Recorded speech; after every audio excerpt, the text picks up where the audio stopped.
Hey guys, welcome to History Behind the Warrior, and today we're going to be talking about Gen from Street Fighter. Now when Gen makes his first appearance, he's extremely old, but prior to his appearance within the game, he was known as a very dangerous man in the Japanese underworld, having killed hundreds during his time, and being considered by many to be invincible. Despite being able to beat anyone in his way, there was one enemy he could not defeat, and that was time. And when Gen grew old, he would turn his back on his old hitman days, and in fact open up a restaurant in Japan, and during this time he would befriend Chun-Li's father, and the two became very good friends. Now a few years later, Chun-Li's father would mysteriously disappear. It's believed and strongly implied that Gen was aware of what happened to Chun-Li's father, of how he was kidnapped and murdered by Shadaloo. Feeling sympathy for Chun-Li, he would take her under his wing, not only helping her train, but refine her martial arts. And despite Gen's history, he was developing a fondness for Chun-Li, seeing her as a daughter, and wanting to protect her, just like Chun-Li's father would have wanted. So Gen was understandably quite upset when Chun-Li followed the same suit as her father, joining the International Criminal Police Organization to track down Shadaloo. And despite Gen's best wishes for her, Chun-Li pursued on her journey to find out what happened to her father. And due to this choice, it would strain their relationship. Gen was understandably rather upset, and struggled with finding ways of venting his stress. So it was quite fortunate when he caught word about the World Warrior Tournament.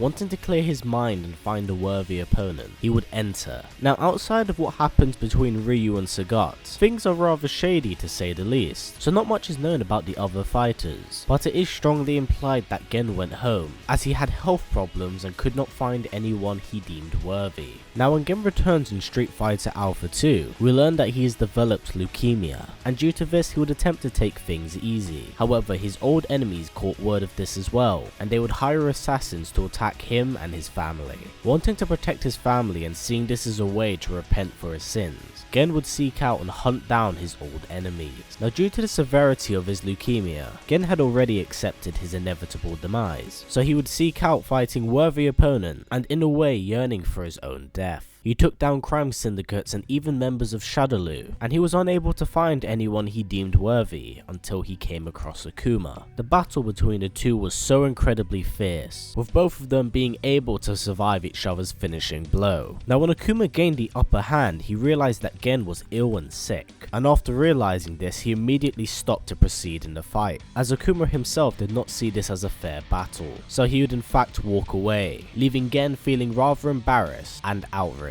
Now Gen does return in Street Fighter Alpha 3, but I would consider this appearance very loosely canon, as Gen himself doesn't play a significant impact in the story, and he once again goes toe to toe with Akuma, which is why I believe this part is semi-canon, because this fight in itself kind of contradicts everything that Akuma had said in the previous game, and Akuma is quite strict with how his code works, only wanting a battle that is fair and even. Now during the events of Street Fighter 4, Gen begins having nightmares, in which he's haunted by ghosts of people he had killed, but he swats these nightmares aside, knowing that he still has much to do in his life and will not allow the likes of them to get the better of him. He begins reflecting on his life and his relationship with Chun-Li and how she's grown into such a strong woman. Although the relationship is strained, he does wish to help her, so he enters the Sin tournament in order to keep a close eye on her. Now the two in fact come into contact with each other, with Chun-Li wanting to ask Gen questions about her father, but he refuses to give her any answers. Now despite the very dysfunctional relationship, Gen protects Chun-Li from a massive dam collapsing on her. Now whilst partially trapped under the rubble, he's able to witness the battle between Akuma and Goken, in which the two Ansatsuken fighters are currently fighting over the unconscious Ryu, in which he's able to sit back and witness an amazing battle. This battle actually motivates Gen, as he sees Goken as life and Akuma as death, and he's able to admire that life is constantly fighting against death. So he sees this as a form of inspiration, and in a way begins fighting against death himself. And that's really it for Gen now, guys. I do have to admit, before I made this video, I didn't really like Gen that much, mostly due to him just looking really creepy. But you know what, the guy's actually kind of badass. Now I'm not gonna lie, there was a lot of contradiction when I was reading this guy up, but he's in fact a really solid character, and I'm honestly glad that I made this video, as my perception of him has definitely changed from what it was. But what about you guys? Would you guys like to see Gen return, or would you like him to finally perish to his inevitable fate? Please put down in the comments below. Now as always guys, please comment, like, subscribe and share this video with everyone you know. Please take care, and I will see you all next time.